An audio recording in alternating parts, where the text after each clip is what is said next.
Hi friends, this is Telvijin here. Welcome to my networking channel. Hope all are doing good. And today let us configure RIP. So what is RIP? RIP is a routing information protocol which sends routing updates every 30 seconds, and it does not use the autonomous number. It is used in smaller networks. So it has an AD of 120. So today let us configure the RIP. How to configure RIP? So I have connected three routers, R1, R2 and R3. So first thing, let us configure the directly connected interfaces of each and every router. So then let us configure the routing protocol RIP, how to enable the RIP routing protocol. So let us go one by one. Let us go to R1 and let us now configure the directly connected interfaces. Go to the configuration mode, interface fast Ethernet 0 by 0. So R1 has only one interface, IP address 192.168.1.1, 255.255.255.0, and let us do a no shut. So that will activate the interface R1. And let us go to R2. R2 has two networks, so two directly interfaces. So I have to configure then R2. Go to R2, go to the configuration mode. So interface fast Ethernet 0 by 0, IP addresses 192.168.1.2, 255.255.255.0. Let us do a no shut and go to the second one, interface faster than at 1 by 0, and the IP address is 2.1, right? So it has two networks, 1.2 and 2.1, and let us do a no shut, right? So you're done 1.2 and 2.1. Now we have to activate this interface faster than at 1 by 0.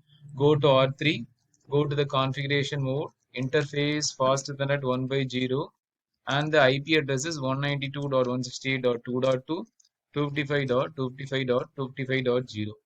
And now let us activate this interface. So now let us enable the routing protocol RIP. So how to enable? Go to the configuration mode, and now let us do RIP, router RIP. So router RIP, and the network is, it has only one network, that is 1.0, right? So 192.168.1.0. Then do a no auto summary, right? So now let us go to the second router. R2 has two network, 1.0 and 2.0 network. So let us define the network in R2. So enable the routing protocol RIP.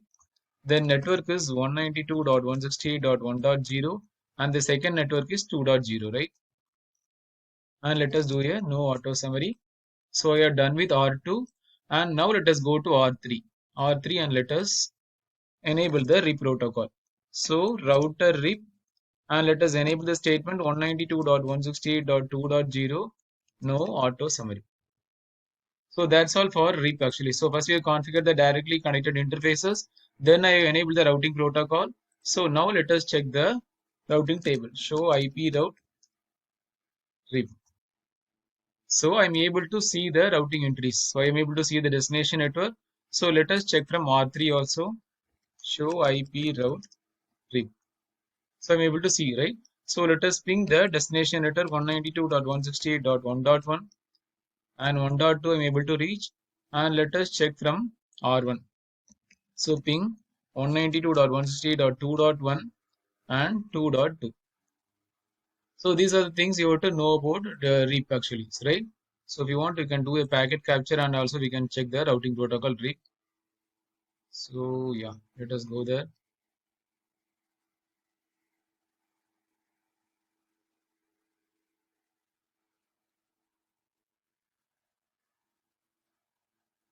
And let us check by the routing protocol RIP, right? So you are able to see, right? RIP is sending the response 192.168.1.2, and the broadcast address you are able to see routing information protocol RIP. We are enabled RIP version 1, and this is the IP address. It will send routing update every 30 seconds, right?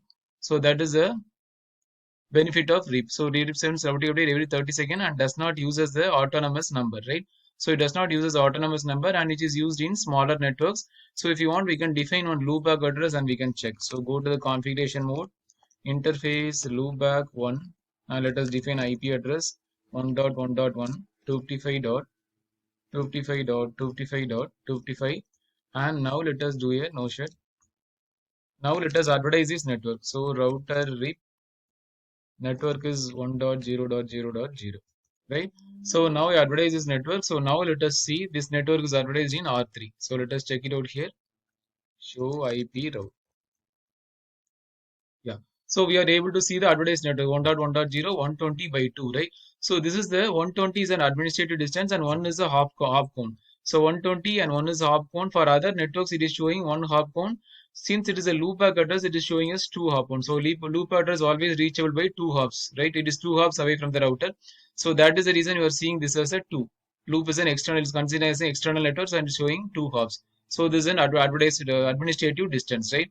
So RIP uses hop count for finding the best path, right? And it has an AD of 120 and it is used in smaller networks. So these are the basic things you have to understand about RIP.